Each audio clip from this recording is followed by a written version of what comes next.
Hello বন্ধুরা, আমরা আজকে পান্ডুয়ায় চলে এসেছি। পান্ডুয়া রথবাড়ি থেকে বাসে করে চলে এলাম, একটা স্টেট বাস। সেই স্টেট বাসটা দাঁড়ানোর কথা নয় পান্ডুয়াতে, আমরা রিকোয়েস্ট করেছিলাম এক্সপ্রেস বাস, যেহেতু তারা আমাদেরকে নামাচ্ছিল না, তো রিকোয়েস্ট করলাম, তারপর ওরা নামিয়ে দিল। তাতে আমাদের ভাড়া নিয়ে নিল পার হেড 20 টাকা করে পান্ডুয়া। এবার আমরা এক টোটো ড্রাইভারের সাথে কথা বললাম। টোটো ড্রাইভারের সাথে কথা বললাম যে আমরা পান্ডুয়া মসজিদগুলো দেখবো। তো উনি আবার জিজ্ঞেস করলেন যে আপনি কি শুধু মসজিদ দেখে ফিরে চলে আসবেন, তাহলে আর কি দেখা যাচ্ছে? তো বললো যে আপনি ফরেস্টে যেতে পারেন। তো ফরেস্ট আমরা রাজি হয়ে গেলাম। তো রিজার্ভে যাবে, তো রিজার্ভ কত কি নেবে একটু বার্গেনিং করলাম। তো প্রথমে ওই 400 টাকা বলেছিল রোড পোস্টে। আমরা 3 জন আছি যেহেতু, তো আমরা রীতিমতো বিষয়টাকে বার্গেনিং করে পজিশনে নিয়ে আসলাম যে 300 টাকা। 300 টাকা আমরা আদিনা ফরেস্ট ঘুরবো, প্লাস এইদিকে পান্ডুয়ার ভেতরে যা মসজিদ আছে সেই মসজিদগুলো দেখবো। ঐতিহাসিক স্থান এটা একটা।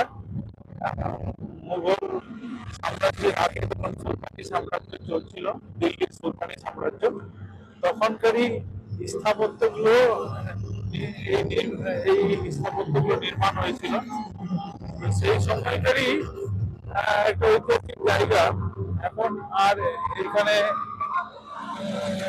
এলাকা যা আছে সেই এলাকায় যে সুলতানিরা যে এখানে একটা রাজধানী তৈরি করেছিল, তাদের এটা ভাববার বিষয়।